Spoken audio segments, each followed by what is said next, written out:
Tonight, this is a select board meeting on a day in August, and I'm calling the meeting to order at 6:39. This meeting is being recorded by Pegasus for future viewing. At this time, I ask those of you in the room and at home to please rise to say the Pledge of Allegiance and to stand for a moment of silence in remembrance of those who have served. I pledge allegiance to the flag of the United States of America and to the republic for which it stands, one nation, under God, indivisible, with liberty and justice for all.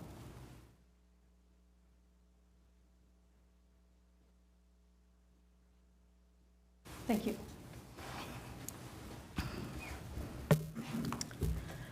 Do we have any announcements? Nothing attached to the agenda, Madam. I do have an update for the board on South Main Street paving. We are working in the next couple days to coordinate final timing and logistics of how that's going to work, so I don't have formal dates, but it's going to be soon that project is going to start and hopefully complete soon, meeting in the upcoming few weeks. I should be able to make a more formal announcement of the date at the next meeting of the board, at which point it might even be started. So just wanted to give the board a heads up. Once we know the final dates about South Main Street, then we'll certainly let the board know and start getting information out to the community. Thank you so much. Anyone else?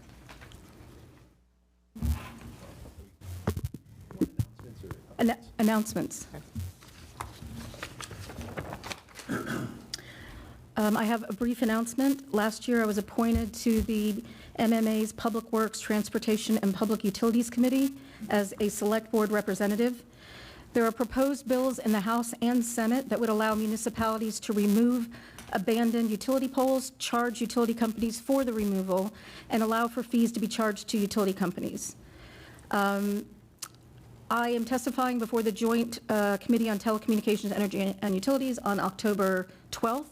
And for those of you in the community who have experienced this very difficult transition between moving poles, double poles, poles that haven't been repaired, I would suggest that you reach out to me by email.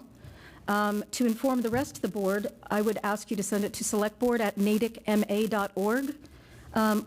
I will respond to those emails and reach out where appropriate and take that information together so that we can prepare testimony for October 12th. And I think that's all for announcements. First item of business is the appeal of the public tree. I'm sorry, thank you. I'm looking right at it. Public speak. One moment. Public speak. Any individual may rise to speak on any item of town business that is not on tonight's agenda. It will be taken under advisement by the board. There is no opportunity for debate during this portion of the meeting. Public speak is limited to 15 minutes total, and any individual who wishes to address the board will be limited to 5 minutes. Is there anyone in the room or on Zoom who wishes to address the board during public speak? Yes. Please approach the podium, name and address for the record.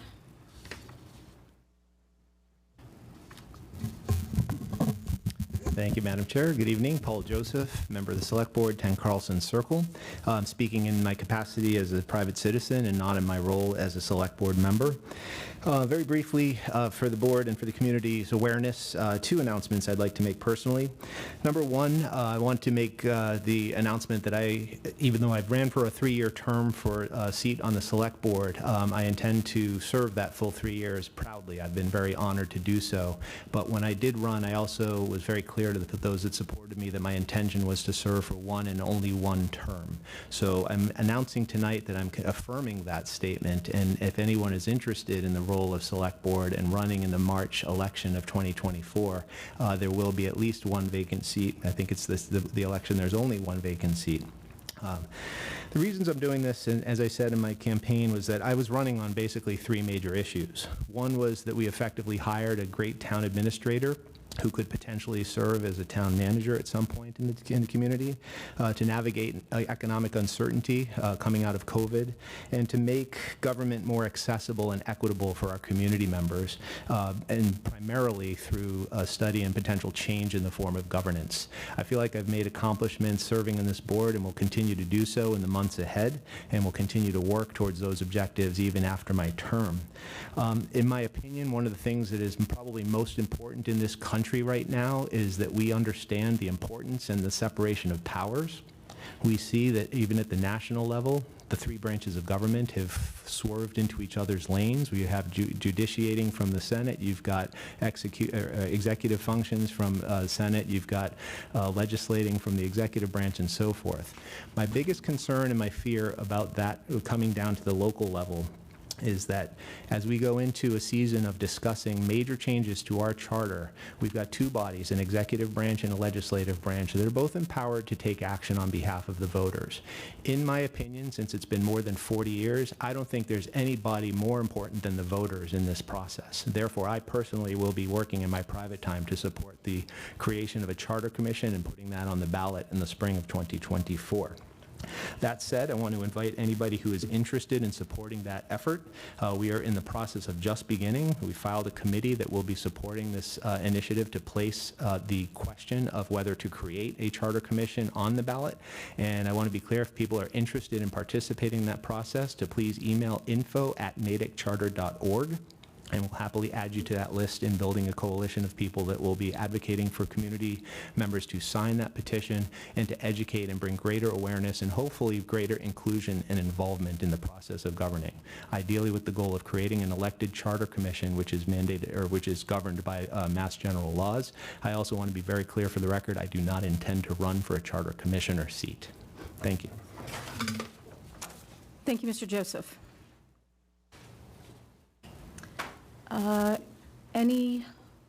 Anyone else in Zoom land who would like to address the board via public speak? Moving on, select board updates. Chair. Yes. Mr. Joseph. And now for the elected part of the presentation. Just very briefly, we had an Economic Development Committee meeting following this board's meeting last week on the morning of last Thursday. Subsequent to that, there was a report in the Natick report last Friday that reflected some of the discussion that occurred during that Economic Development Committee meeting, including the perceived speed and lack of rapid movement on the 1 South Main Street lot in downtown Natick.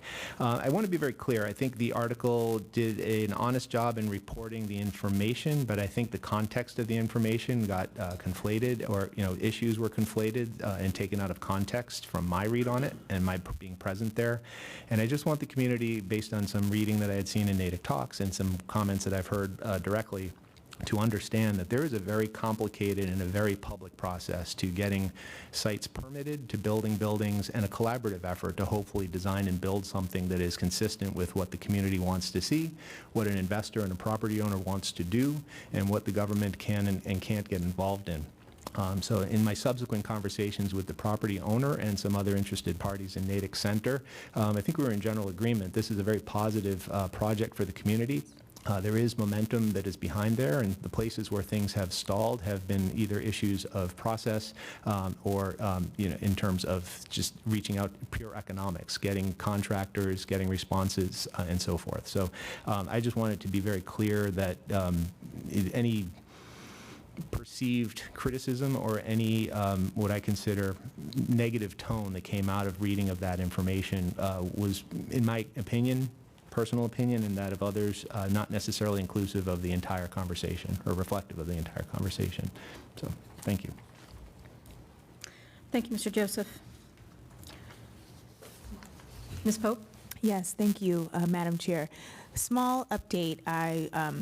We have select board hours at the farmers market, and this past Saturday I was at the farmers market, and I had some great conversations with our neighbors, and I just wanted to let the public know that we are at the farmers market in select board hours every other week, I believe.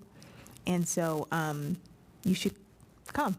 You should come, and, we'd love to talk with you, love to, just have conversation, hear how you're feeling, hear, what you're observing, what you would like to see, and continue to stay connected.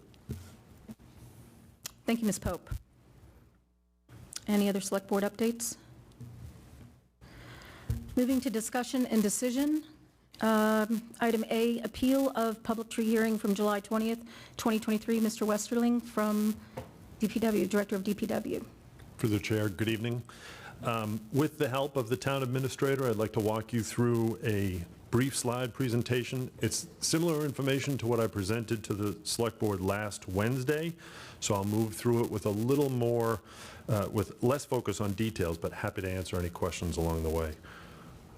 Thank you very much. So it's important to remember that Natick is a tree city, and we have been a tree city for 16 years. And we also created the Planting the Future program with the Sustainability Committee and groups from the high school. Next slide, please.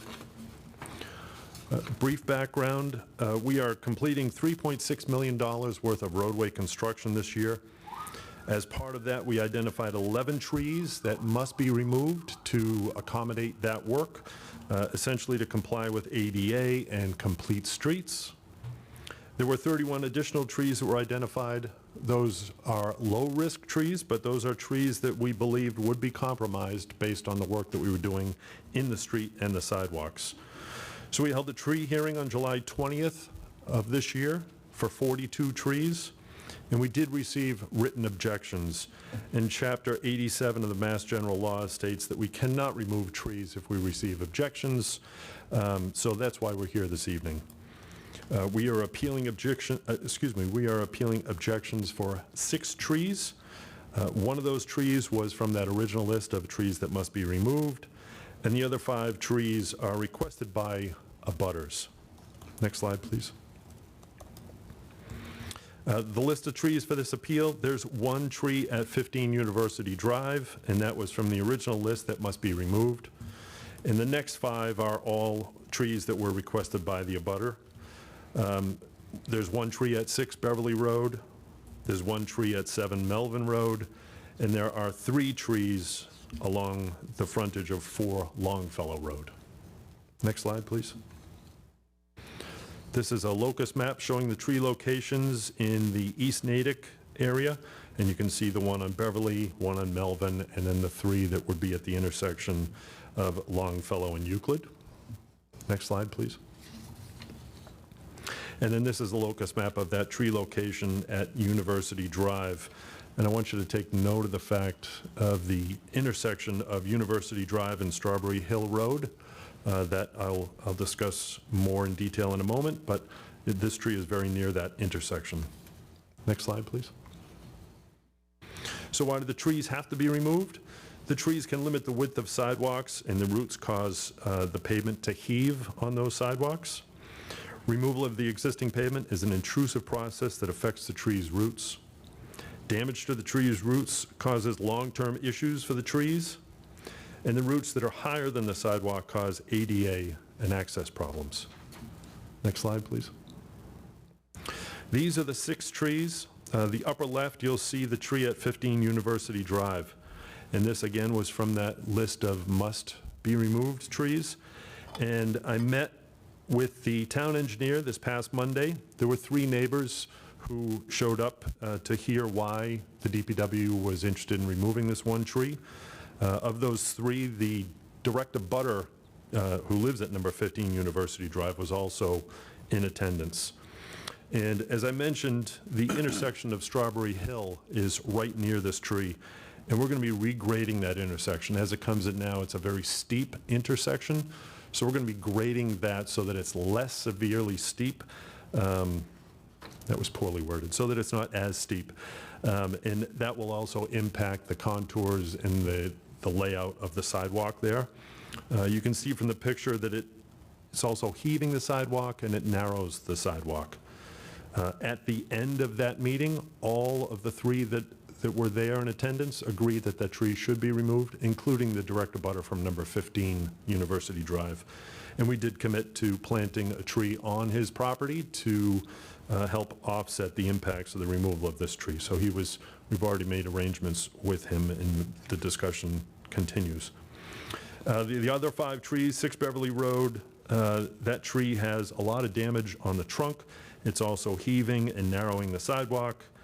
The tree at 7 Melvin Road, again, requested by the abutter.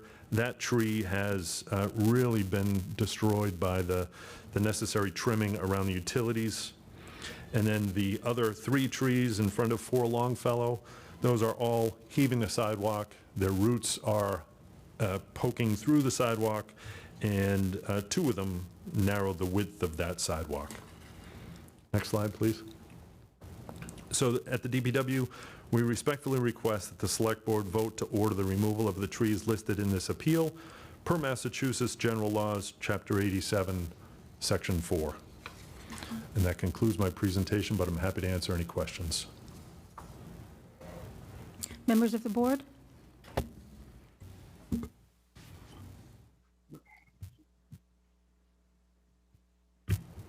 I'm sorry, Mr. Sidney, I thought you were reaching to ask a question. With reference to the tree at 15 University Drive, we have received a letter from an abutter asking specifically why that particular tree could not be saved, and I was wondering if you could elaborate further on that particular tree. Through the chair, the discussion that we had with the abutters, we laid out the details of why that tree is being removed. First and foremost, it is heaving the sidewalk and it is narrowing the width of the sidewalk. We are also regrading the intersection with Strawberry Hill Road, and that the regrading in that area, we believe, will also impact the layout of the sidewalk and the slope of the sidewalk as it approaches that tree. We are also doing full-depth reconstruction of University Drive and all the streets in that neighborhood. And what that includes is we have a hammer mill machine. It's a large drum. It comes through and it essentially chews up the existing pavement and mixes it with 8 inches of gravel under the existing pavement. So we are going 8 to 12 inches into the soil. So the roots in front of that tree are all going to be torn up and destroyed. And the roots behind the tree, in order for us to comply with ADA, we're going to have to remove those roots as well. So the root structure of this tree is going to be greatly impacted in a negative way. Bruce has got his hand up. Mr. Chair, Mr. Evans? Thank you, Madam Vice Chair. I just wanted to reinforce or positively reinforce Mr. Westerling's outreach to the neighborhood. I think once he explains the rationale for these things, it's obviously, when you have a tree in your yard that's going to be removed, it's an emotional thing. You're going to lose shade. But I think in this case, he explained what the rationale was, and that the repaving process is going to be so extensive that it would not survive. So kudos to him to go out and explain this to the abutters and help them understand the rationale. Through the chair, thank you very much. But I can't take any credit for that. That was a suggestion of the town administrator. So it was a great idea, and it worked out very well. And as often said at these meetings, it is, if deferred to the town administrator, he will reiterate that it's a team effort with DPW and town administration. So thanks and kudos to you both. Very much so. Thank you. Are there any other questions from the board with regard to the tree appeal? Then at this time, I'll take a motion for to order the removal of the trees listed in the appeal per Mass General Laws, Chapter 87, Section 4. Mr. Sidney. Move approval to remove the trees as listed in the presentation. 6 trees, 15 University Drive, 6 Beverly, 7 Melvin, and 3 at 4 Longfellow. 3 trees at... At 4, 3 trees at 4 Longfellow. Thank you, Mr. Sidney. Mr. Chair, did you have a question? I'll second. No, I will second. Motion by Mr. Sidney, second by Mr. Evans. I'll take a roll call vote. Mr. Evans? Yes. Mr. Joseph? Yes. Ms. Pope? Yes. Mr. Sidney? Yes. And I'm a yes. 500. Thank you, Mr. Wester. Thank you very much. And thank you to your department. Excellent work. Thank you, John. I know we've just begun the meeting, but I'd like to take a 5-minute recess. We'll be back in 5 minutes.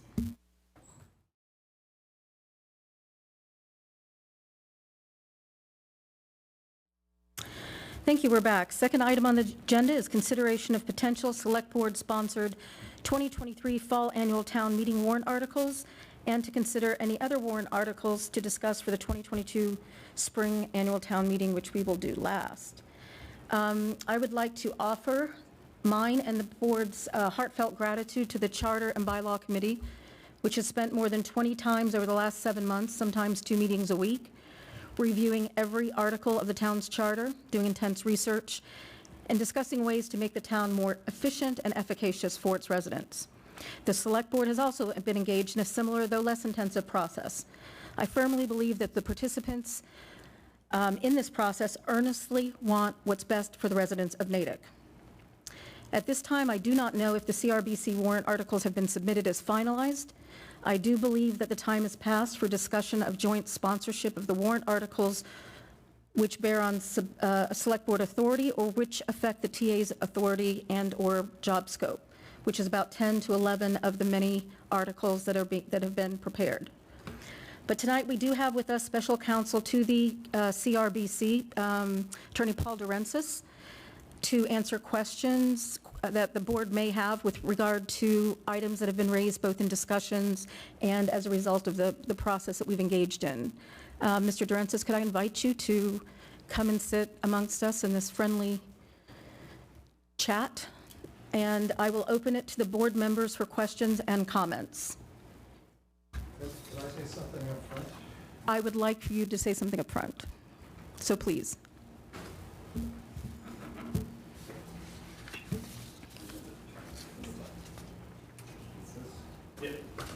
Great. Well, first of all, I'm very happy to be here. I wanted to explain the structure of what the Charter and Bylaw Review Committee has done. They are contemplating a two-phase or two-step approach to the charter reforms. The first is 2 warrant articles that are basically a list of subject matters as placeholders so the town meeting can discuss it. And so the moderator isn't going to say, well, that's outside the scope of the article. So the initial discussions included a variety of subject matters, but the second phase would be preparing specific motions. And under those specific motions, there may be many provisions in the articles that do not get a motion. There are details that aren't answered in the warrant article. Like, for example, there's a section here to amend or modify the language of the charter to increase or decrease the number of representative town meeting members. But the article doesn't say, should it be left at 180, should it be 240, should it be 150? There's going to be a second phase where this committee is going to be working on the details of what motions they think should be made under this article. This article includes things like expanding the appointing authority of the town administrator, and also a placeholder as to changing the name of the town administrator to town manager. So under that, there could be a variety of motions of what positions should be appointed by the town administrator or the town manager, but that hasn't been decided yet. That's something that they're going to work on, and that'll end up being a motion if there is to be a motion, because one option is not to make a change. But another option could be, yes, let's expand the appointment authority and include a variety of offices. And again, that's just the motion, but when you're at town meeting, somebody could move to amend, to take out that position, add that position. So what you have before you tonight is more like an agenda, like your select board meeting agenda. It's a list of subject matters which the committee believes should be discussed at town meeting, and further action could or should be taken. So I'm saying all this to give you a sense of where we are in the process. So a discussion about, gee, it should be under expanding the members or decreasing the members, it should be this number, and we want to see this number. And what I'm trying to say is that's too early, because there's not a specific proposal. But between issuing the warrant and getting closer to town meeting, when they're working on motions, they're going to be debating it, and they're going to want input and discussion. That's phase two. Mr. Durensis, thank you. I have a preliminary question in response to what you just mentioned. Could it be the case that an article, not the one necessarily that says add or decrease, but an article, there were several articles discussed last Thursday in the CRBC whereby the general consensus at that point with the committee meeting was, we don't know necessarily whether we're going to even move to have a bylaw to implement this. So my question is, it's a process question. So is it the case that the committee could present a warrant article to make a change in the charter, but be silent as to a bylaw to affect it? Leave that to a future town meeting. It's a kind of a process question. Well, it could, but it also, there's a separate article for bylaw changes. Yes, there is. But some of the charter changes look like they may require bylaw implementation. Or I could be wrong. I'm very happy to be corrected. Let's get into specifics. That might be the best way to do this. So I'll open it up to the board. Mr. Sidney, I'd like to open to the board to direct, let's talk about specifics, and then we can get back to generals. Before we talk about some specifics, I want to report a couple of points that, and from a conversation I had with the chair of the CBRC, which I think are relevant. Okay. The first point is the drafts that we received in Novus and through email tonight are being finally reviewed for Scrivener's errors. Mm-hmm. There's no substantive changes, just Scrivener's errors corrected, so we can trust the content. And I'm assured that they will be, that these two articles will be submitted in the morning. And I'm also assured by the chair of the CBRC that when it comes to components of, and frankly, mostly the charter article, because I don't think there's much in the bylaws that affects the board or the TA, but anything that is impacting the board or the TA or requires input will be solicited from us and from the TA. And he also requested that the next few meetings of ours have placeholders in case the CBRC wants to meet with us to discuss some of these things. Thank you, Mr. Sidney. Mr. Evans. I just wanted to ask a couple questions. First, I want to follow up on what Mr. Sidney just spoke of.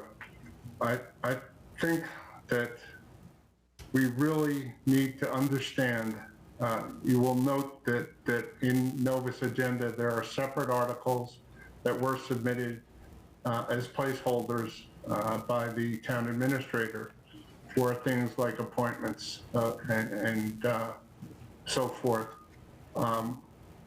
Can we have some assurance that should we go ahead with the special act legislation on the charter, I'll just stay with that for now, that these would be included in that, or do we need to have individual articles? What I fear is going to town meeting and or having duplicates effectively that will confuse the hell out of town meeting. So that's sort of my statement and backdrop.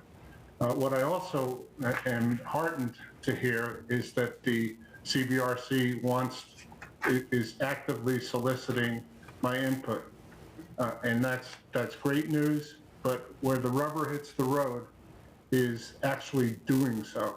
And the historic behavior has been arm's length. I have, as a chair, had to push my way into it and get things through to this stage.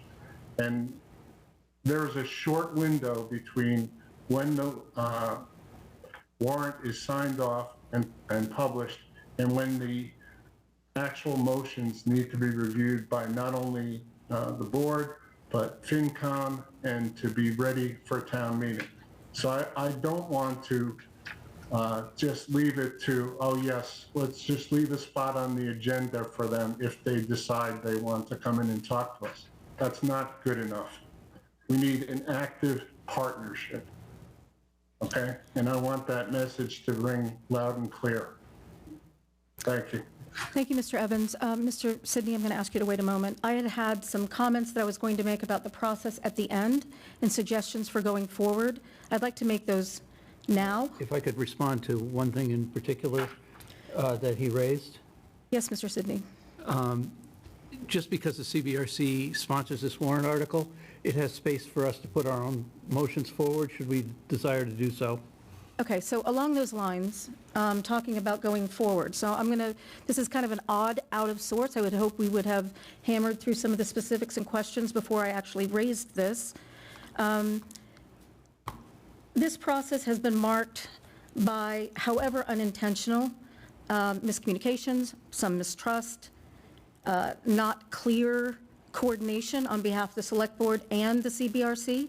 What I would like to suggest going forward, to avoid having competing motions on town meeting floor and extending town meeting perhaps into December, what I would like to suggest is that the Select Board get our calendars out now and look at and propose several dates where we will meet with the CRBC to talk with specificity, not about all of the warrant articles that affect town meeting, but with specificity about the ones that impact the Select Board and the TA, so that it's possible we can hammer through some very discrete problems before we get to the motion stage. And since those motions are going to be due within probably 3 weeks, although it could be extended, it's not the best deal. This is a huge undertaking. I'm wondering if we could have an agenda that sets forth what we hope to get out of it, not just a joint meeting where we all talk. Let's bring in dinner and sit around a table, maybe on the third floor up here where we have plenty of room and we're all seated together as peers to talk about what our concerns are with regard to the Select Board and the TA. There has been a general understanding, or it has been repeated to me outside of this body, that the Select Board wants to litigate and decide how town meeting operates. I believe that I speak for the board, maybe not, please correct me, but I believe I speak for the board where we're interested in those things that impact the executive and administrative branch. So to that end, could we get out our calendars and send some days to the chair of the CRBC and say, we would like to meet, 2.5-hour meeting, have it recorded and broadcast so that we include more citizens in the discussion and do that. I know we have a very busy... Vice Chair. Yes. May I suggest off-cycle meetings from when we don't have a Select Board meeting to host that joint effort. I absolutely agree, and one of my questions for you is that right now we're meeting off-cycle. We meet again on the 30th, but the next scheduled Select Board meeting is on the 6th. So are we changing the meetings going forward to the end of the year, or are we keeping with the schedule that has been distributed and is online? In other words, are we meeting on the 30th and again the following Wednesday? Yes. Okay. Ms. Pope? And I think perhaps, given that we're meeting on the 30th and that agenda is pretty full, Yes. we could look at the 6th as largely being the CBRC working session meeting. Because I agree with you that the sooner we get on this, the more time it gets to germinate and ideas get to be bandied about and solidified. What I don't want is an 11th hour scramble to get to consensus. I want to avoid that. So I agree with you. I think sooner is better. Thank you, Mr. Evans. Ms. Karen Edelman Foster, if you could, for the record, just indicate your name and address. Of course, Karen Edelman Foster, 4 Longfellow Road. Just very briefly about any meeting that comes, I'm very glad to hear that you'll be talking about specifics. Could I request that it not be a retreat, that it not be just sitting around a table amongst yourselves, that it be televised, that it be on Zoom, because the stuff is really quite significant. Some very significant changes could be contemplated under these warrants, and certainly some of the discussion in the CBRC that I saw would indicate that there are certainly people who are leaning that way, and I think it's important enough to warrant a true public forum, not just a small, hammering out the details type meeting. So that was my intent, that we have it televised on Zoom with an agenda that indicates which articles this board wants to discuss with the CRBC, so the public is informed. I'm not thinking about it necessarily as a retreat, but I would like to have it where we're all sitting as equals around a large table, which was not the way we did it before. So I'd like to see that all of us are sitting around and we're talking about a specific finite number of issues that we want to address and express our opinion. Now, if the CRBC disagrees and comes up with their own motion, then of course the Select Board could bring motions from the floor at town meeting. My suggestion is to reduce the possibility of that happening, again, so we don't have town meeting going into December. I want to keep in mind the scope of the changes. The entire charter is being reviewed.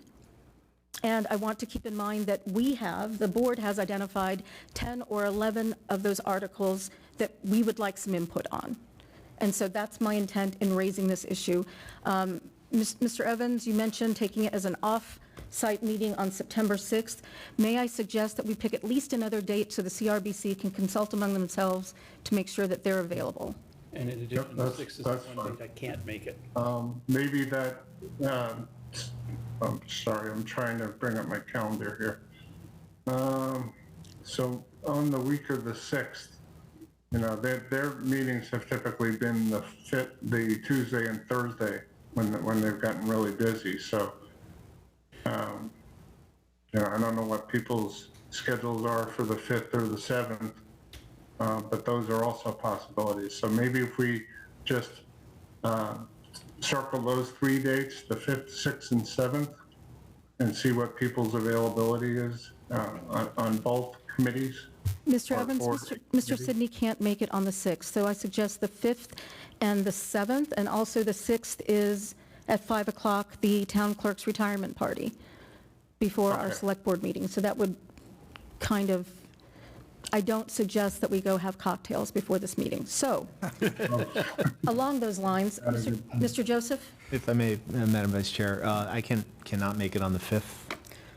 And what I'd respectfully suggest is, just given the scope of what we're trying to do right now, because we have to, again, in the spirit of bringing everybody together, maybe a doodle poll across everybody. and that's a good idea. get it resolved within the next couple of days. I don't think, it's just the problem is we're going to be jumping into personal calendars and all of that, and I think it's the most judicious way to do it. Great idea. Mr. Erickson, could you set up, or have somebody from staff set up a doodle poll for all the members of CRBC and the Select Board, choosing dates between the 31st of, no, that's the, Yep. well, the 31st of August through Yeah. the 8th of September, Yeah.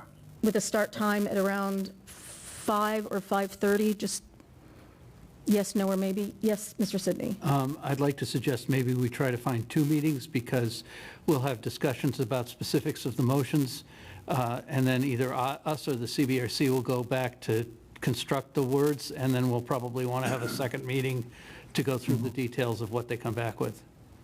Yes, I think once we get an idea of when everyone's available, we'll be able to narrow it down to 2 meetings where everyone can be involved. And again, for this meeting, I'd suggest a written agenda of the specific items so that it's publicized.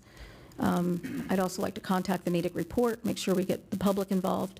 And are there any other comments on this process? Yes, Mr. Durensis. I just want to assure everybody, I'm the one that writes the motions, and there are no motions. I understand. So this is a blank wall, if you will. I understand, but there has been discussion amongst members of the CRBCC about what they'd like to see in motions, and there's been discussion here about what we'd like to see in motions. So it's not so much about meeting to write the motions, it's to be heard. It's for the Select Board to be heard about the impact of motions that will be written, changing the charter, perhaps circumscribing Select Board authority, perhaps, impact on the town administrator. So this is just an opportunity for all 12, 13 of us to get together and talk about what we'd like to see in those motions. Well, I'm not contesting. Madam Vice Chair, could I just follow up that point? Mr. Evans, yes. Yeah, I think Rich is correct that we need at least 2 meetings, but the first one is sort of what you're just describing, which is an exchange of ideas. Let's just focus on the articles that are common to the CBRC and the Select Board, and work together, get the ideas out. We don't expect the motions to be created out of whole cloth, or whatever that expression is. We do want to get inputs into it, and very soon. I was just looking again glancing at my calendar. It's the 16th now. Why can't we do it sooner than starting with after the 30th? Because then we start the ball rolling. I'm very concerned that we're going to declare victory and say, yep, the warrant's closed. Let's take a couple weeks off. I don't think we can afford that. Mr. Erickson, could you extend the dates to start on Tuesday, August 22nd, going forward through the date I mentioned, whatever date that was, September 8th. September 8th. Yeah. I think that gives us the most flexibility. And I think people do want to get started. I know on our side they do, and I dare say that the CBRC wants to get moving as well. Many of the CBRC members are town meeting members also, and they know how difficult it is to get through this process in the fall. It's a very short window to get things completed. So I just want to be upfront and say, we got to get this started. Thank you, Mr. Evans. Mr. Durensis, one moment. Just one other point that what we've been talking about at the committee level is a series of motions. So it's not going to be one motion to adopt 7 pages of changes. The idea is to break it up into bite-sized pieces so that each of these issues can be debated fully, considered fully, vetted fully. Thank you. I agree. I understand that. Yeah, and just one thing to supplement the doodle poll, I think we should be querying not just for the first meeting, but maybe extend it a little beyond what dates you suggested, so we can find both meetings to schedule in one poll. It's just a suggestion. I understand. I just think that if the 9 of us can't pick 2 dates within 3 weeks, this is an exercise in folly. So I think we ought to just start with what we have, or Mr. Erickson, extend it out another week. At this point, I don't care. Let's just get a doodle poll going. I'd like to open the, yes, Mr. Joseph. I don't know what point this would be, but just out of clarification, two comments. We have on the agenda tonight a series of proposed articles sponsored by the Select Board that may or may not cause confusion if brought, quote, competing articles to town meeting. If the topic is the same, I just want to be clear, is the proposal for the articles that are listed there that are not part of the CBRC recommendations, do those require special legislation, or what would be the procedure for pursuing the other articles? Sure. So I guess to take a step back, my intent of providing those was based on the last meeting and then discussions with some board members. I just want to make sure the board had options this evening. So I modeled those off of the recently completed process with the town clerk. So that process was needing some modifications to the town charter. We determined that we did not need to do any additional modifications in the bylaws, but basically that just went through the typical charter process whereby it was voted on by town meeting, and then we had to get it on the next local election ballot. So if you recall, that was a fall town meeting action, and then that following March it was on the ballot. And that's how we went through that process. Thank you. I think the intent of those was a couple things. One, to ensure it encapsulated what I had heard from board members in my discussions with the board were the key components of what the board was looking to have abilities to amend, and again, just provide this board with some options. Thank you. And if I may, when an article goes to town meeting and a motion is written, does the motion, in addition to the content, need to be prescriptive of the procedure undertaken to achieve that content? In other words, what I've seen in some of these notes is a procedure that would be a special legislation. And what I've heard from you is the alternative options do not require special legislation. Would that have to be explicit in terms of the procedure once the motions are written? With a council in room, I will obviously take guidance from council, but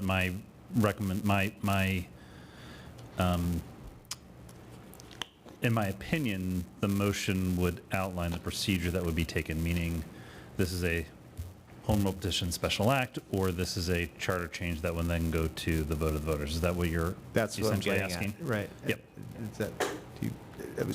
Madam Chair, Vice Chair, if you wouldn't mind, I'd see the town moderator in the room. Can we ask for his opinion on that as well? Of course. If he's Mr. willing. Foss, could you approach, identify, and give us your Frank address? Foss, town moderator. What the town administrator said is essentially correct. The charter lays out the process for which, once town meeting passes an amendment, that it then would go to the voters. We don't necessarily put that in the actual motion itself. So it doesn't necessarily state the process, but it's implied by virtue of an amendment to the charter voted by town meeting, then having to go to the electorate consistent with the charter or consistent with the provisions of the charter. So it doesn't have to have the language in it. Our motions normally haven't, because it's part of the charter in and of itself. To go to the It's voters. mandated by the charter. Right, to go to the voters, but I guess To if go it to the voters requires after. a special act, that would be a separate. That's something different. Okay. That's a different action, because that goes to the general court, and attorney can confirm all this. And that's the procedure I'm trying to understand, is if the pursuit would be through special act, that would be explicit in a motion. Correct. Right. Right, okay, that's what I was trying to. Yes, that would in that case. My understanding of the motion would say something like to submit a special act through our home rule petition to the state legislature, blah, blah, blah. If I could just add to that there are certain provisions and certain changes Right. that cannot be done Right. through the home rule charter process. Understood. The act that's in this warrant article includes changes that would be prohibited to be done in the process that the moderator just outlined. So if I may continue, Mr. Sidney and then Mr. Joseph. did I yield? Or I was asking I questions. took it away This from you. is just brief. Sorry. I want to point out that the CVRC's warrant article is to create a special act, to do all the changes in one special act. I would suspect, and we can confer with council and the moderator on this, any motion under the CVRC's warrant article that proposed to use the non-special act approach would be out of scope. Now, I don't know that for sure, but the warrant article is specific that it's to create a special act. Mr. Joseph. Thank you. Based on everything that's being discussed, I've got a couple of concerns, obviously, about the length of the process, the complexity of this process, and frankly, the politics of the process. We right now are looking at a couple of proposed, bylaw and charter changes, which, again, the legislative body is separate from us and is welcome to make those. Personally speaking, in the spirit of having a warrant that has articles that are placeholders without getting into the motions, I would encourage us to not dwell too much in the specific details here and look at the broader scope of what we're trying to accomplish before the warrant closes tomorrow. We, as a board, have never, to my knowledge, executed any editorial capacity over what goes onto the warrant other than making sure it complies with the rules that people have to submit it by. So I don't understand why we're giving so much special attention to this, given the time and the deadline and the lack of ability to have dialogue further until after the warrant closes. In my opinion, I think we should still pursue this as a parallel process. We can always vote referral or however we want to take them out later procedurally.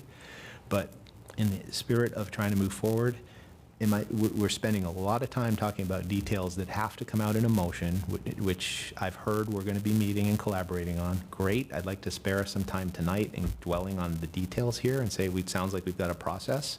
But I also encourage my peers to suggest that we do look at those independent articles and consider adding those to the warrant. I'm not concerned about town meeting being confused because I'm confident in our collaborative approach over the next couple of weeks. We will be able to define what we're doing and clarify things for town meeting, and also not be a burden to FinCom, who's going to have to read questionnaires and hear hearings on each of these.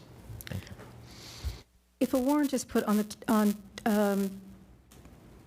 if a warrant is accepted for town meeting, can the sponsor of the warrant article withdraw it? Can the sponsor of the, just for those not in the room, the moderator and Mr. Joseph have shaken their head in a negative. So then the second question is, it can be the case, actually, because I've done this in a citizen petition, to go before FinCom as a sponsor and say, we just want you to refer back to sponsor. Or no action. Or no action. Okay, so that's great. I'm going to open with the first question, and then and I'd like to take advantage of, not to belabor your time, Mr. Durensis, but to have you here. I'd like some questions to ask you some questions that are kind of really in your wheelhouse. We're looking at a special act. I understand it. I've previously raised a question about the time it takes for the legislature to sign and return things back. Now, I received an article today talking about Boston's and other towns have submitted home rule petitions, and in a period of 10 years, fewer than half became law because they died on the vine and had to be resubmitted over a 10-year period. Petitions finding eventual success, this is a quote, tend to be administrative, but we're finding that many more towns are submitting special acts. And so my question is, I understand that there are certain warrant articles that must, because of Massachusetts general laws, be presented as a special act. Is there an advantage to, or a disadvantage to, pulling out those that need not be presented in a special act and passing those with 2/3 majority of town meeting, just in the interest of expediting change? The concern always is that there be inconsistent results. So you have a home rule petition that goes to the legislature, and they enact something which is different from what you've just done with your home rule process. They're not as coordinated. The advantage of putting everything in the same special act is that it's all going to be consistent. So you're not going to have in one thing that the town administrator will appoint an official, and if there's no objection from the board in 15 days, then it becomes valid. Then you have something else in, let's say, this article that says there has to be an affirmative vote of the select board. So now you've got two things out there that are inconsistent. Thank you. That answers my question.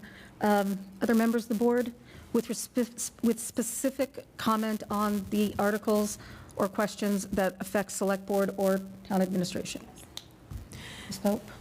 I'm challenged with what you just said, Mr. Durantis, because you're saying that if we pull something out and focus that on the 2/3 majority and something remains in the special act, they could conflict with one another once passed.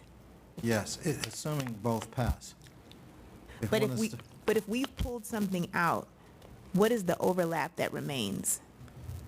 So the pulling out is ultimately up to the voters. In fact, everything that we do here isn't really the select board or the committee. Ultimately, the voters will decide what they want to do. And they can enact 2 articles on the same subject. It's not illegal for them to vote 2 articles. If there's the requisite number of voters and the moderator says it passed, you've got two different actions. Particularly if you have a long town meeting and something gets voted like 1 week and then 2 weeks later something else gets voted. And if they're not consistent, they're not consistent. What is your take or your advisement on the status of, or the stats of passage of special acts? For me, it's pretty good, over 90%.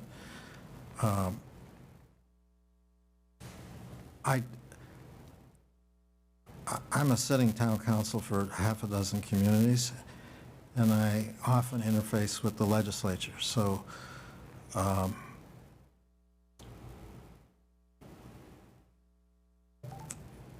charter change is a particularly local issue. The legislature is not going to really second guess whether you should have 5-member committee or 3-member committee, let's say for the Board of Selectmen. They're not going to question it. The difficulty of getting it passed is to get it scheduled for a vote, because there's so many competing pieces of legislation. I guess, how do we justify that, considering the, Chairwoman Coughlin has already talked about the things that have not happened due to a sluggish process? Typically, the things that don't pass are things that somebody's objecting to. So if there's a bill, a community has a bill to impose a 2% transfer tax on the sale of real estate to put into affordable housing, and the realtors are opposed to it, and yet that community has sent it to the general court several times. There's a determined opposition. When you're talking about a charter change, there is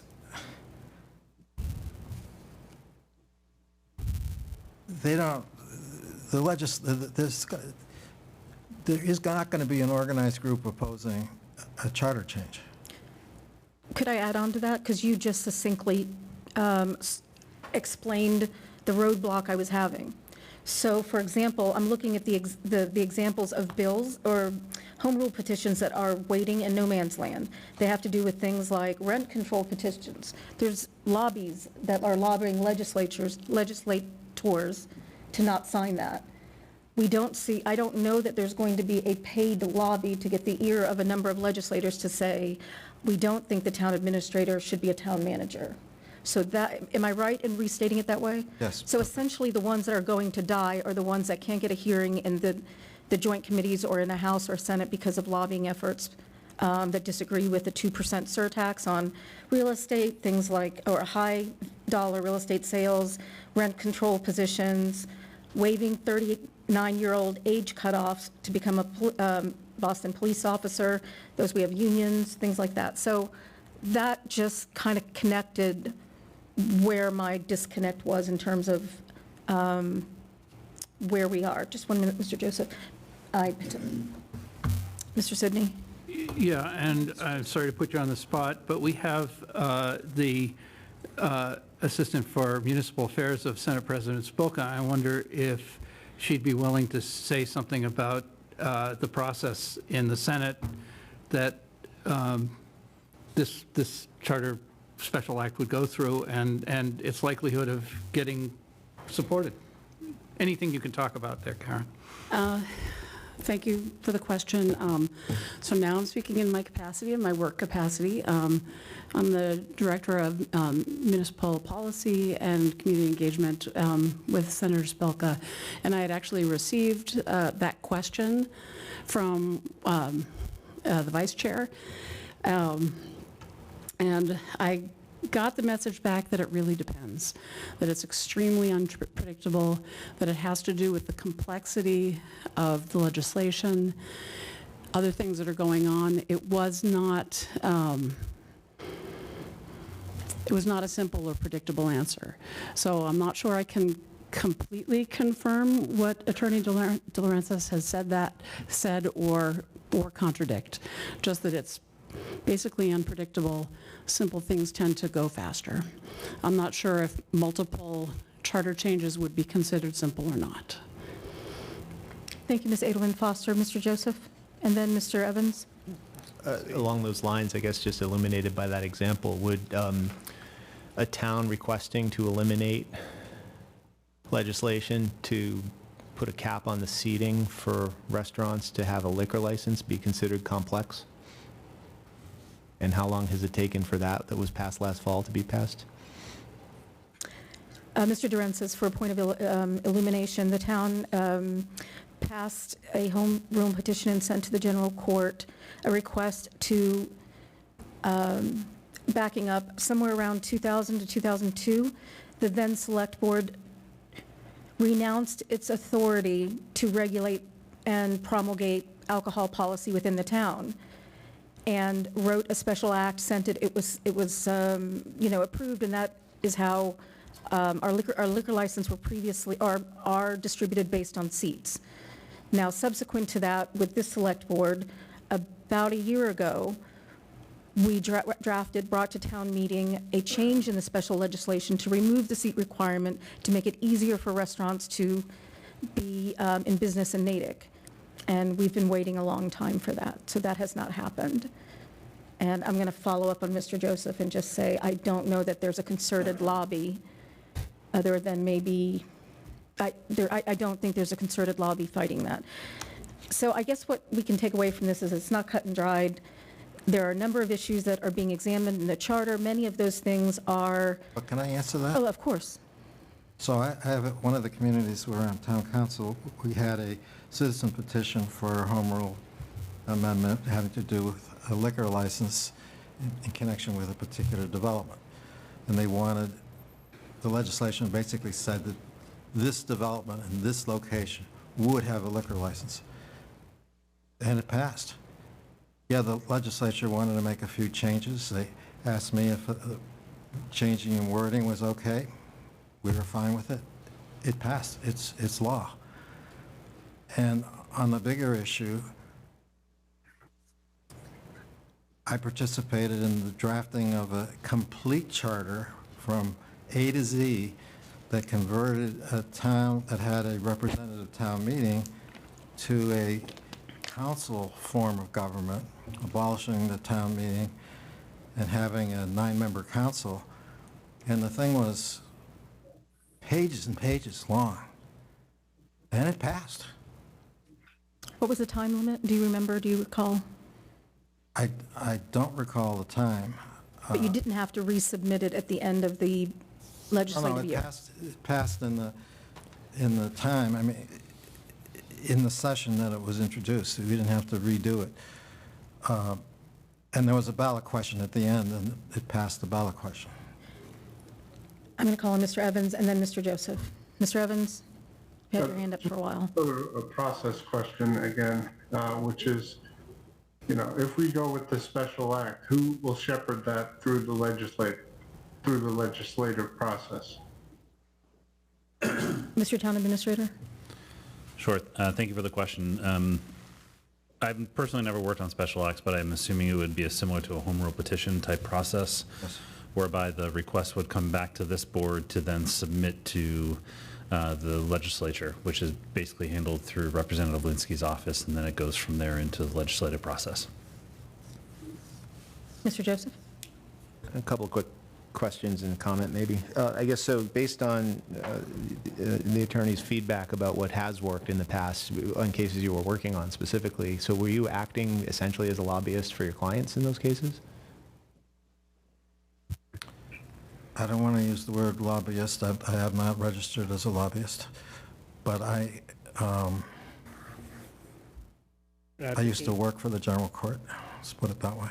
So the inference of that answer is relationships and having people advocating for a town independent of the process of our elected representatives seems to grease the wheels of state government. That bothers me a lot as a taxpayer. I'm going to leave that there. What I am going to say is, again, we're getting into the weeds of procedure. I think we're going beyond the scope of here. And frankly, you know, again, we're speculating about what could or couldn't happen on things we all acknowledge are unknowns. I would rather use this time productively this evening, talk about the merits of what's in our agenda, and move on. I think we'll get to this when we get to the motions, and frankly, you know, it's almost 8 o'clock. I'd rather spend the time on substance. Thank you. So let's move to substance.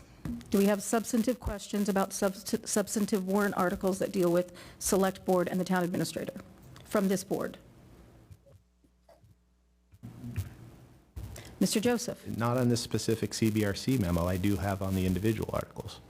That's what I'm asking. So the individual warrant articles that address anything within the umbrella of Select Board authority, duties, or alternatively, anything that impacts town administration, both of which are under our purview. Mr. Sidney, wait a moment. I would like to ask for specific substantive questions while we have Mr. Durensis here. With due respect, I'm understanding what we're discussing here. If Mr. Durensis is here to speak, he's representing the CBRC. He's not our attorney. I understand that. So at some point, I thought we were exclusively focused on the CBRC proposed articles. We have a lot under this agenda item, and I just want to make sure we're talking about, are we talking about all of them at once, or will we speak specific to the CBRC content? My understanding was we were just talking about CBRC. That's my understanding. I don't know how to make that more clear. So that's what exactly I'm asking. Okay. I have none then for this. You have none for that. I want to move on to the other ones. Thank you. Okay, thank you. Noted. Mr. Evans? I just wanted to comment on the separate articles versus the other articles. In my opinion, the only article that really requires a separate article is the rescinding of the age limit for police and fire. Everything else is subsumed within the special act. Now we can deliberate on, you know, which approach is better. I personally think a package that includes all the things that we're wanting to do. If we looked at, as we looked at the many iterations of the special act, it included all the things that are in the separate article. The only reason the separate articles exist is that we have had taken the precaution of, should we not have something like the special act available to us in time for the close of the warrant, that we would cover these, I'll call them basic necessities that need to get done. In my opinion, we have that information on the special act, and the only item that we need to consider separately is the rescinding of that age limit. I'm sorry, the rescinding of? The fire age department. limit on the fire department and the police department, I guess. Mr. Sidney. Yeah, I'd like to suggest we actually discuss that one briefly and get it approved to go on the warrant, and then we can talk about whether we want to submit the other separate articles that Mr. Erickson has proposed. We don't really have any say over what the CBRC submits, so really what we want to discuss, we can dispose of rescinding Article 35 fairly quickly, I would imagine, and then we can discuss whether we want to put the other separate articles on or not. And Mr. Sidney, do you have a motion for that article? yeah, I move we approve the article to rescind Article 35 of the 2001 Spring Annual Town Meeting as proposed by Town Administrator Is there a Erickson. second? And then I'll ask for discussion or debate. Second. So, Mr. Sidney was the mover, Mr. Evans was the second. Is there debate or discussion? Yeah, I'd just like to reiterate that this is essential. We need to get this to help the fire department recruit firefighters, and it is essential. I think that Chief Persky laid out the rationale for it very succinctly. We need to get this done at this town meeting. So I'm going to call for a vote. Roll call vote, Mr. Evans? Yes? Mr. Joseph? Yes. Ms. Pope? Yes. Mr. Sidney? Yes. And I'm a yes, 500, and that is disposed of. What is the next article that we need to get rid of before we discuss some of the questions that I have about the CRBC articles? So we had articles proposed, if I may, Please. we have draft warrant articles proposed by the town administrator. I would suggest we take them up one at a time and discuss them. The first one I see is roles and responsibilities of the Personnel Board, which asks us to see what action the town will take to amend the Natick Home Rule Charter or bylaws to clarify the Personnel Board responsibilities. I'd suggest we take these articles one at a time. Well, then let's do it by procedure, so make the motion. No, I don't want to move this. I want to see if the board wants to, I'm saying we should take them, I'm suggesting we take them one at a time right off of. I Novus. understand that in Robert's Rules of Order, you'll make a motion, somebody will second it, then we'll have discussion. Okay, I'm not going to move this. Is there a motion? Mr. Joseph? I guess I'd like to hear from the town administrator what the substance is behind placing this into our agenda before we make a motion. If you prefer the motion first and then in discussion we hear an explanation of what we're moving, that's fine, but that seems backwards to me. Not in Robert's Rules of Order. Robert's Fair Rules of enough. Order, that we I need a move- motion, a second, and then we'll have discussion. I move that we vote to add the proposal as focused on the Personnel Board. So moved, that was Mr. Joseph. Is there a second? I'll second for purposes of discussion. Mr. Erickson, could you answer Mr. Joseph's questions? Certainly. So as I noted in the beginning, the scope of all the articles were really to ensure that the board had options. What I heard from the board was, specific to the Personnel Board, was the ability to ensure that we could have dialogue around the role of the Personnel Board and how it interacts and/or works with town administration and the town administrator. There are a number of locations where the Personnel Board is specifically referenced. Some are in the charter. More specifically is actually Article 24 of the bylaws. And in that section is where I think there's actually potentially for more of a need for some potential amendments whereby it can become more of an advisory role rather than a requirement role.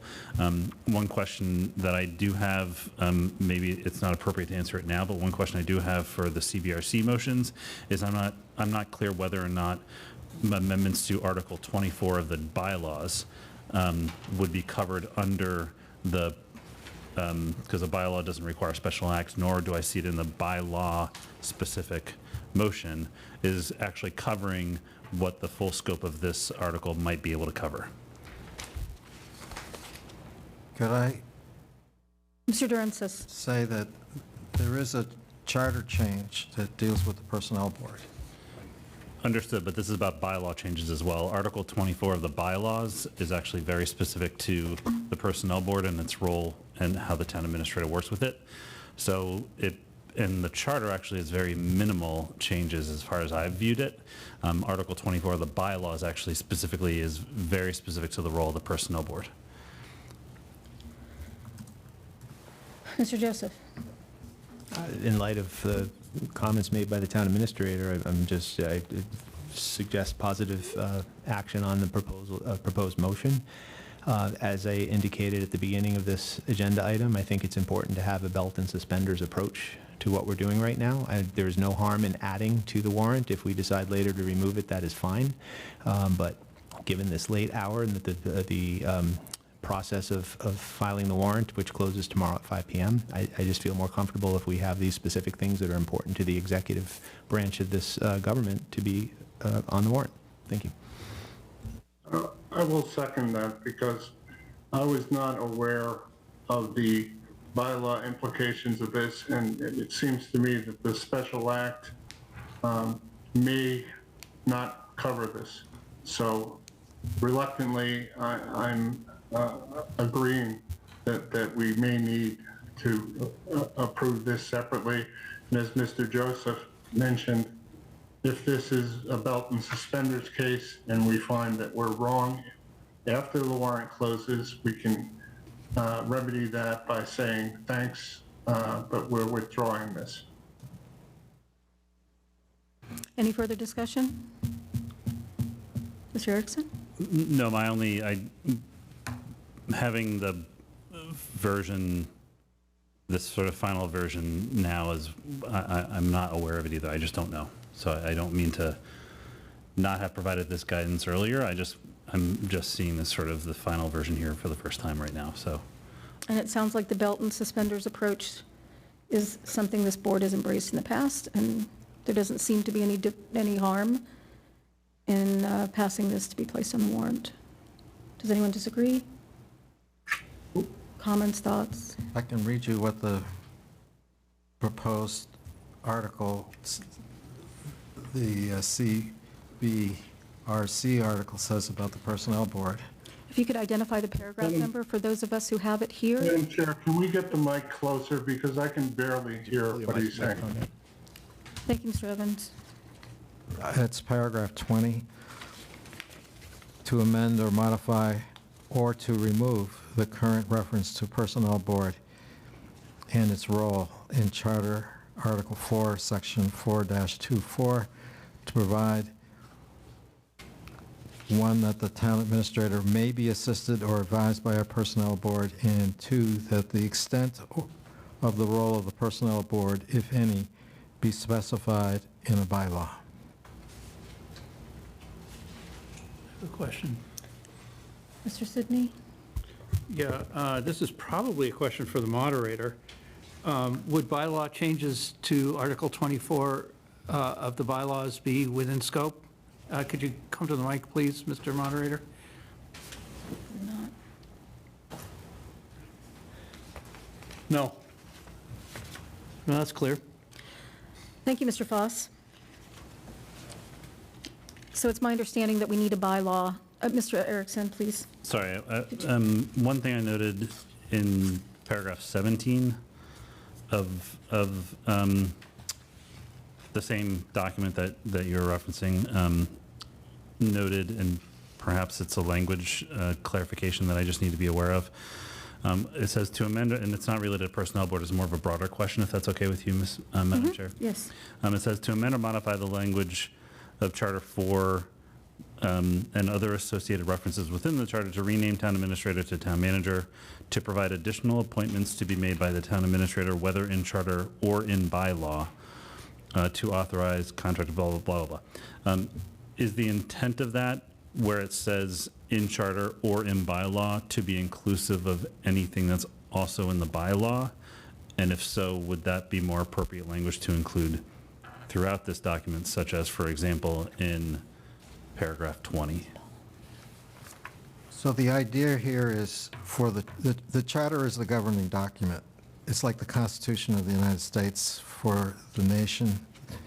This is the governing document for Natick. And what this does is authorize supplementation by bylaw so that there wouldn't be a conflict. The charter is the primary, bylaw is subordinate. And so this would authorize the town to enact bylaws to implement this change. I would note that I've already opined to the Charter and Bylaw Review Committee that an analysis of your duties already puts you in the category of town manager. You have the appropriate characteristics of a town manager. You simply don't have the title. Yes. So it's not as big a change in reality as you might be imagining. It's the key powers are already there. Yep. If I may, Madam Chair, I think my question was less about the specifics of this paragraph 17, what it was trying to do in the charter, and more about, does that language used in this paragraph allow for, under that article, a motion to be included that could potentially amend a bylaw at the same time? No, but any Okay. action taken in here for which there's an inconsistent bylaw, the bylaw loses. Understood. After it gets implemented, should it go through the process? Yes, Yeah.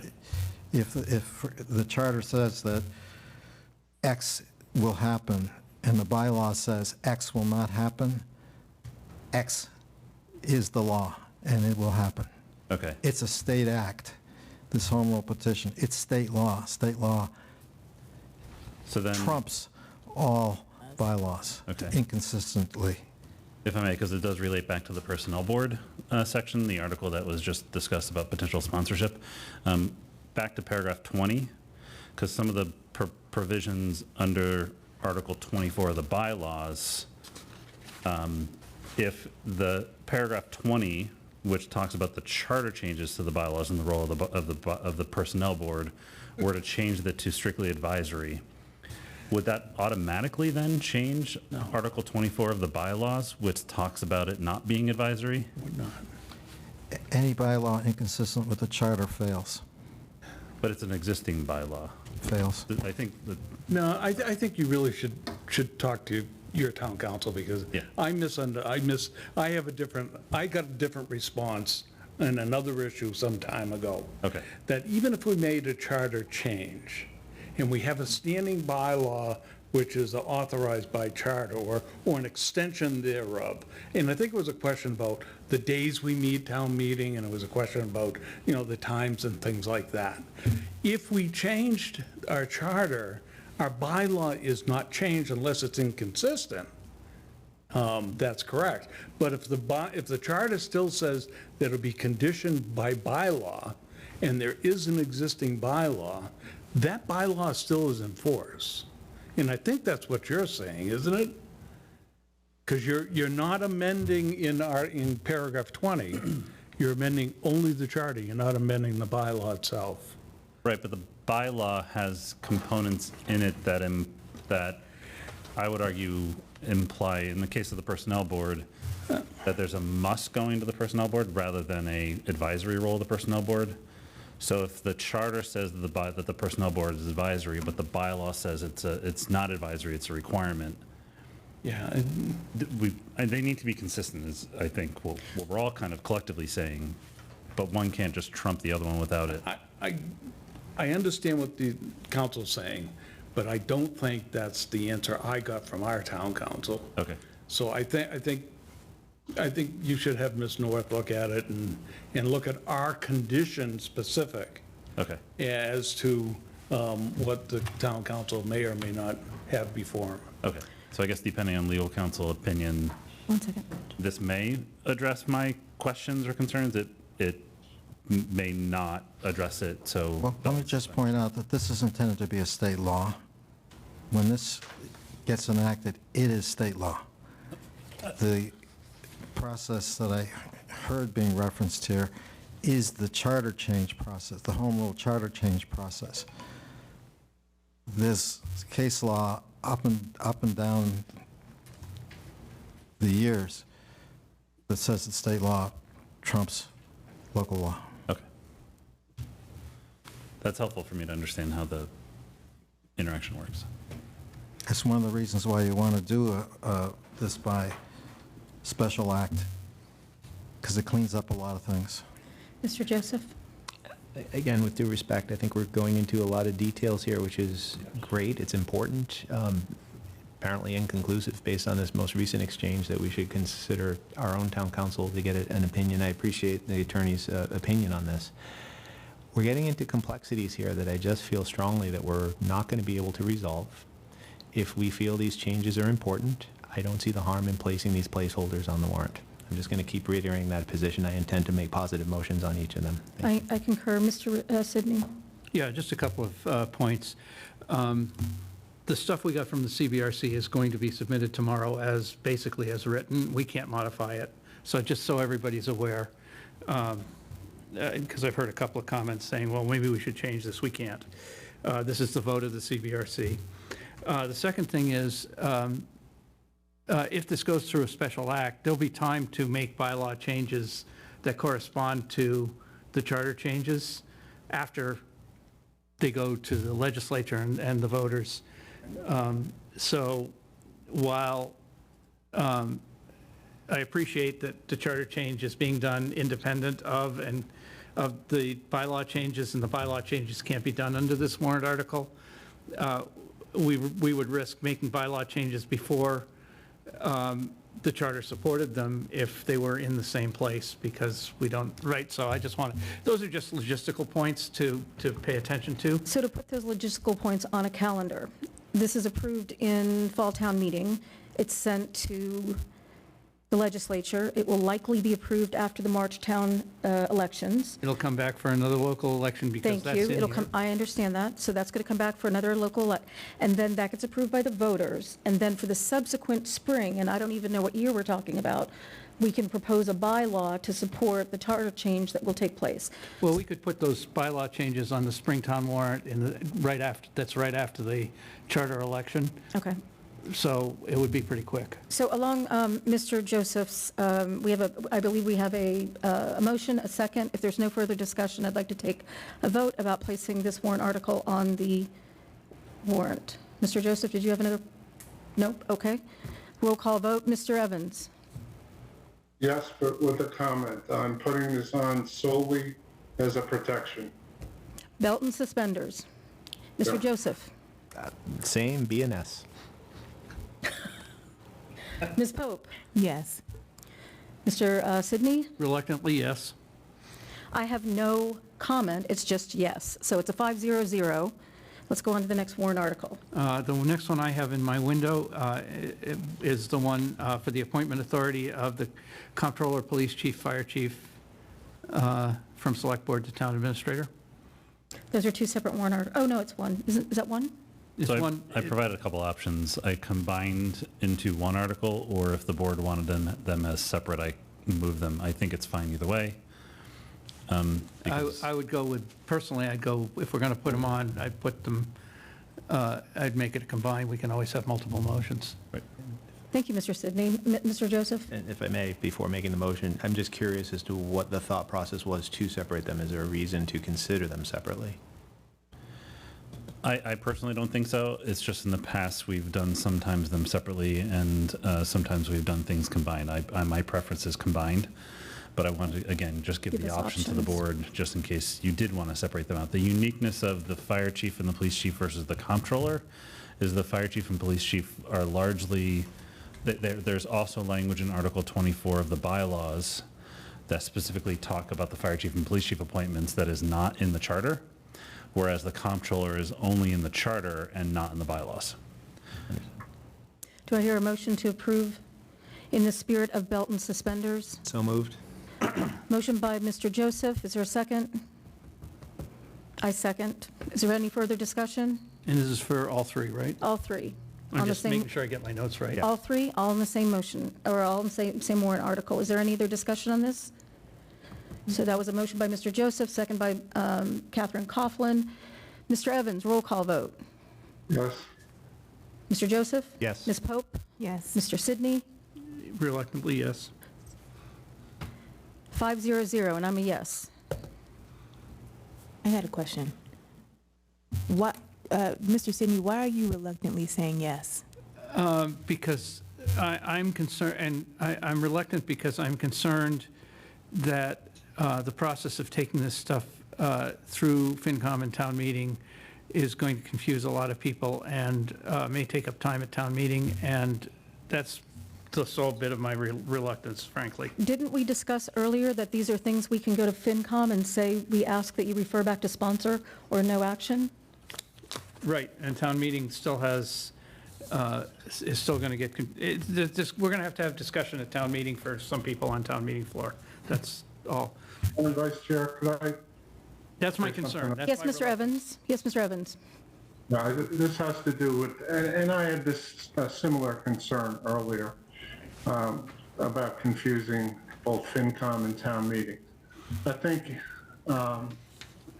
and we talked early in the meeting about setting up the joint meetings with the CBRC to hammer out some of these things. If we progress along the path that I hope we progress along, then these articles, save for the rescinding of the age limit on the firefighters and possibly the personnel board, are unnecessary, and we can remove them. If they're not, we go through with them. But time will tell. I mean, the answer lies in the motion. Right now, we don't know the answer, and that's why I'm sort of hedging, because we don't know the answer. Thank you, Mr. Evans. Mr. Erickson, are there any other, I'm looking through the list of draft warrant articles. Are there any other for us to consider tonight?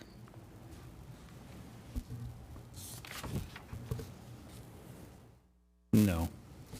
Just want to make sure. So now that we've disposed of the motions that were on the agenda, I have a few questions for Mr. Durensis. They're short. I just wanted to know your opinion on why, after the special act is approved by the legislature, it's been approved by town meeting, a representative town meeting, it goes to the legislature, it's approved. What was your advice to the CRBC, if any, about why it needed to be presented to the voters to be further ratified? Because my experience dealing with the general court, it was that they like to see that. So it would facilitate passage. So would it be the case the general court would let us know that, for example, when things go before the attorney general and they're looking at it, they'll say, you know, we really wish you had X, Y, Z in here. And then we rewrite, we go before town meeting and we submit it for approval. Would it be the case that we'd get a signal from the general court that they would like to see voter ratification? Or would it just fail approval? Or they'd add it. It would get bogged down. I mean, the way this is set up now is to sort of pave the way for enactment with minimum points that have been known to cause friction in the past. If you take away that ballot question, then you have a potential delay. Potentially somebody is going to object. Okay. That's why.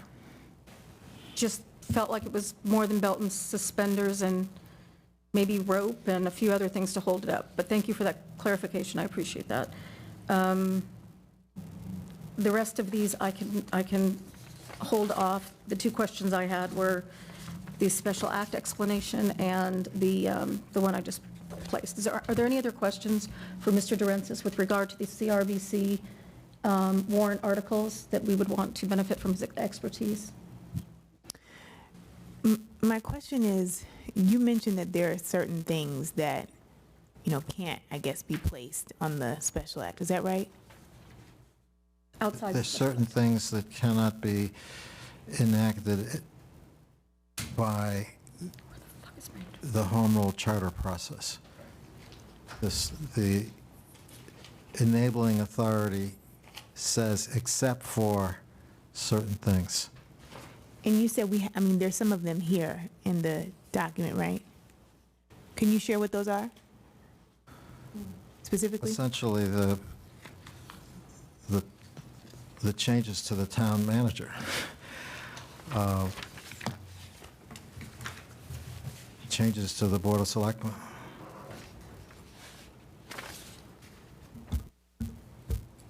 Just an elaboration. Were the select board to choose to change the charter to indicate, like Sherborne's town charter, that the way you dismiss, suspend, or discipline a town administrator is that process is found in the town administrator's contract? Is that something that has to be special act? Sherborne doesn't have a charter, number one. Number two, we go by just the general laws. Okay. So this was a bylaw then that I read, not the charter? Right, it was a bylaw, and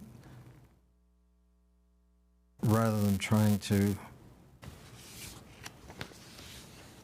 our voters trust the Board of Selectmen to do what's right, and they basically left it to the board to figure out what would be an appropriate process. They didn't try to dictate that in any vote at all. Try asking the question in a different way. Thank you. You have lucky select board, lucky voters. Yes, Mr. Sidney. Yeah, I think one of the tone of that question is, if we want to change the rules for dismissing a town administrator, does that have to be a special act? Yes. Okay. Thank you, Mr. Sidney. That was kind of what I was getting at. Okay. Ms. Pope? I just want to make sure that I'm clear on your answer. The things that cannot be changed in the home rule charter is the town administrator, and you said a town manager, and the select board. All those issues that relate to the two. Basically, yes. And For example, elections? Like if you wanted to have a 7-member Board of Selectmen, for example, you could not do that through a home rule charter process. You would have to do it by special act. Okay. Is that, again, why you are advocating for the special act? Because those are things that cannot be... Yes, so if you have some, then you might as well include everything in a special act, because then you have an integrated whole picture of the changes that you're making. Thank you. I would just like to note Madam Vice Chair? I'm sorry, Mr. Evans, go ahead. Yeah, sorry to interrupt. Could another example be changing the size of town meeting? Yes. Thank you. So you didn't quite answer my question then, because I asked you what are the things, and you gave me two. You didn't say town meeting And elections. and elections. My apology. Yeah, there's a reference in here to a different method of voting as a possibility, ranked voting, things like that. The beauty of a special act is you can do anything that's not unconstitutional, whereas the home rule charter process, you're restricted to only what you're authorized to do by that process. The one downside I'd mention is that in order to change any of that, so 5 years, 10 years from now, we decide the town administrator needs we need a different process for discipline, suspension, or removal, we need another special act. Well, because you it's- always would. Right, that's my Whether or not point. this passes, any changes to the hiring or the firing of him would require a special act. Let me rephrase that. Something that does not require a special act, so for example, I'm just off the top of my head, I don't have one. Something that does not require a special act. Oh, I have a great example. When the Select Board relinquished its authority to regulate and promulgate policies with regard to alcohol use and licenses, and then enshrined that in special act and sent it to the legislature, and it became part of MGL. In order for us to go back and change that, instead of just having the regular policy powers that this board had, we had to write, we had to do a special act and send it to be approved. So that's kind of what I'm talking about. That's the one downside. But Catherine, if I could, Yes, Paul? if this passed, and this was state law, we can change this through the charter, the home rule charter process. So even though it's a state law, the general court has authorized any community to change its charter by using the home rule process. So let's say we put in here something, alcohol isn't a charter issue, but let's say we put in something in here, one example doesn't come off the page readily, but whatever we put in here that's not a prohibited category can be further changed by the process that you're familiar with, the home rule process. Going to town meeting, getting a 2/3 vote, putting it on the ballot. You can still change that. Okay, that's very helpful. So for example, changing in the charter the way the town retains town council, or multiple town councils, or municipal hire in-house, changing that through the special act in our charter. 2 years from now, we say, yeah, we don't want that, we want to change that. We can do that under a regular warrant article and a vote by town meeting. Yes, you have the same three choices that you had before. Great. That's perfect. That's all I needed. Mr. Joseph? I think along the same lines, and maybe just a clarification, among the list of items under the CBRC recommendations, are there any items in there that are what I say akin to the alcohol example that the chair has brought up, that affect policy that could, rather than having to go to the voters, could theoretically be dealt with by a policy board such as the Select Board in the future? In other words, are there any of these line items following that similar path that we're basically abdicating some policy authority No, the other way around. that would then require future voter? So I'm not sure I understand the question, but right now, the way I'm reading the charter, there's a restriction on this Board of Selectmen that most Board of Selectmen do not have.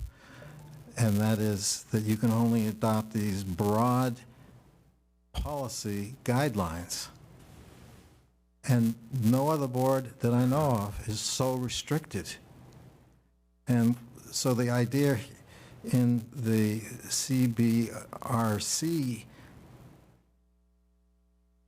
article is to put consideration of eliminating that restriction on the Board of Selectmen. Where is that? Which part of that? Can you show me that? Because what I heard from you is this, wherever you will show us, broadens the authority of the Select Board. Correct. Okay. I think it's, So that you can adopt policies. I mean, in the town where I'm a Select Board member, we adopt policies that are specific or general or broad. I mean, what is a broad policy? A policy guideline. There are all these words in the charter that other communities don't face. So if I may, the wording in 12 and 13 say to modify the restriction, and in 13 says to amend or modify. It does not say to eliminate. Is there potential that these words could serve in the opposite with a motion, could a motion actually constrain this further?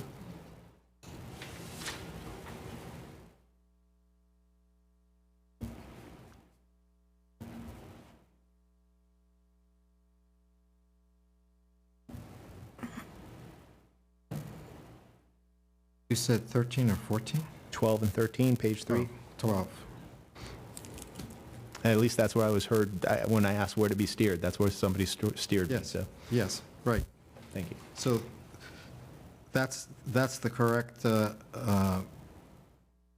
section. And again, in reading it,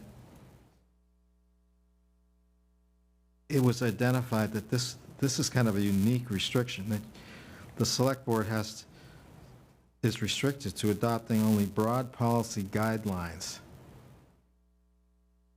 that are, Through you, Madam Chair, I'm asking a specific question to modify in 12, to amend or modify in 13. If what you just said was the intention was to broaden our authority, should that not read to eliminate?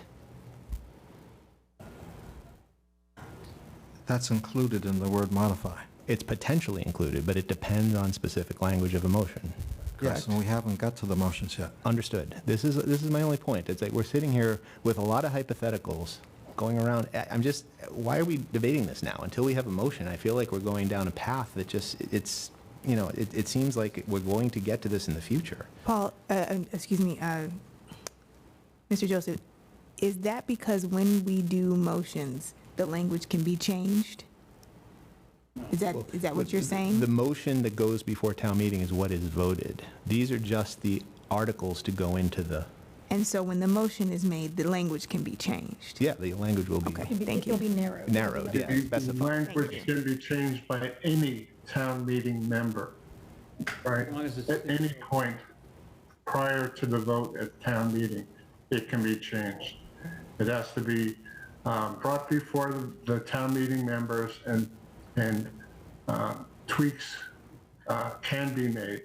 But I can tell you up front that wholesale changes and reversals of intent, I'll just call them, are not looked upon favorably by town meeting, generally speaking. And the moderator can probably nod his head for that one. So if you're taking something that's completely different from the intent of the motion, it is very unlikely to succeed unless that motion is so egregious or egregiously bad that it's warranted. Thank you, Chair Evans. I'm sorry. Continue. Yeah. Sorry to interrupt. Well, I mean, I want to be clear, that's all. Yep, I want to thank be you. clear, yeah. As do I. And the reason for bringing it up, with due respect to the attorney, you presented it as though this is something that will broaden. I just want a whole answer. It could potentially constrict. It's both. It's not half. Yes? We live in a democracy. Voters can do what they want. Yes or no, sir? You presented half of an answer to us when you were, it's based, from my listening, I heard you celebrate that this broadens our powers. I did not hear the corollary to that it could also constrain our powers. Look, I'm going to vote favorable action on this. I just want to move on. See, the CBRC is making recommendations. The town meeting has appointed them. I don't think it's our authority to not put this on the warrant. Let's put it on the warrant. I didn't know that there was any discussion of us not putting it on the warrant. I just feel like we're spending I a lot of move that time we on put the specifics that aren't there. CRBC proposed warrants as posted on Novus. I'll be the motion maker. Put it on the, May I ask a question, Madam? sure, Mr. Evans. One of the issues that we have on our agenda tonight is whether or not to co-sponsor this. Mr. Evans, that ship has sailed. And we don't need to vote to put it on the warrant. If it's received, Yeah, that's fair. I got this. That ship has sailed. There is no co-sponsorship. All right. So Well, that- that was not something that I was aware of, and Nope, you're absolutely right. That was in the discussion weeks ago. That's not at this time relevant. So I move that we put the warrant articles as presented by the CRBC and as posted on Novus with, I'm happy to second that. if I may, Madam Chair, first of all, the Novus posting is still subject to I was scrivener's there. errors? I was there. I was just about to say that, but go on. What's your second point? And my second point is we don't have to vote to put it on the warrant. If we receive it, we put it on the warrant. Great, it's on the warrant. Let's move on to the consent agenda unless there's specific discussion with regard to anything else that would occupy Mr. Durensis' time. Any objection? Mr. Clerk, Thank could you you read the very much. consent agenda? Okay, so we have 5 items on the consent agenda. I'll read them and ask if anything's going to be pulled. Item A, approve Core Golf's request for one-day alcohol license. B, approve Glenn Egan's request for a block party on September 17th with a rain date of September 24th.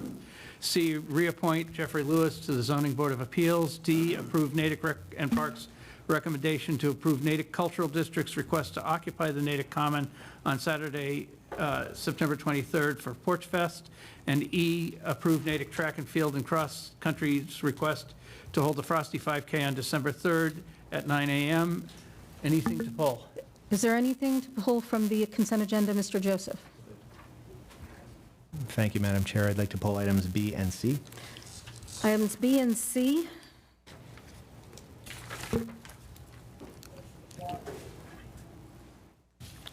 All right, any other polls? I move approval of items A, D, and E on the consent agenda. Do I have a second? Second? Motion by Mr. Sidney, second by Mr. Joseph. Roll call vote, Mr. Evans? Yes. Mr. Joseph? Yes. Ms. Pope? Yes.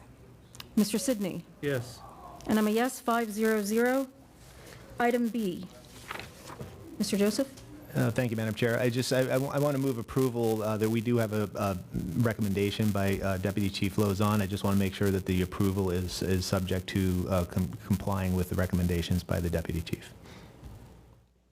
So your motion is, I just Excuse want to me. get clear. I'm Is gonna ask Ms. approval subject to the conditions suggested by the Deputy Chief So your motion then is to approve item B, subject to the conditions of the Deputy Chief? of the Deputy Chief.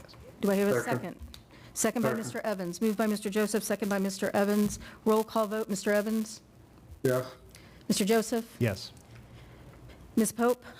Yes. Mr. Sidney? Yes. It's 500. Okay, that was, I just got to get the, it was Mr. Joseph and Mr. Evans? That's correct. Mr. Joseph moved and Mr. Evans seconded. Mr. Joseph, with reference to reappointment Jeffrey Lewis, the Zoning Board of Appeals, you asked to pull that? Yes, just that we don't have any information under that item on our agenda tonight, and I'm generally supportive of it, but I don't like the practice of putting in the consent agenda something that doesn't have the justifying documentation. So, I think I'd like to just bring it back. I have no qualms with appointing the gentleman, but I think it's important for public process that we have the justification. I concur. Mr. Can I Erickson? make a comment on that? Yes, Mr. Evans? Mr. Lewis is a long time planning, his work life is as a planner. He has had extensive experience already on the ZBA.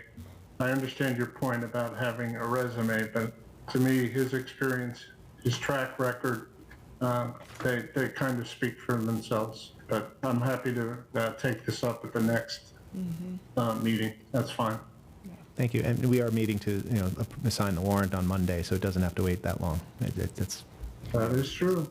thank you. Point taken. Mr. Joseph, Mr. Erickson, could you have staff contact and just get either a copy of his application for your reappointment? Sure. Thank you. Yep. And we can bring that up on Wednesday. So item C is not approved. Town administrator notes. Nothing additional, thank you. Select board concerns. Okay, I'll go. I will be filing a request with the chair to work with the town administrator to set aside 2 dates for this board to meet and discuss the functioning of the board, how we work together to finalize our goals, reset our norms. We haven't started our goal section. And I'd also like to ask for a facilitator who works with teams where there's dysfunction. I'd like to work to set that up with the chair and Mr. Erickson at Tuesday's agenda setting meeting. I have no discussion on that. Right. Madam Vice Chair, I just wanted to chime in that I really appreciate you putting that forward. That has been one of the things that I've been thinking about for the past few days and trying to figure out an appropriate vehicle to get that moving forward. So I appreciate you pushing forward on it. Thank you, Mr. Evans. Is there any other select board concerns? I'll entertain a motion to adjourn. So moved. Motion to adjourn by Mr. Sidney, second. Second. Second by Ms. Pope. Roll call vote, Mr. Evans. Oh, yes. Mr. Joseph. Yes. Ms. Pope. Yes. Mr. Sidney. Yes. And I'm a yes, 500. Thank you and good night.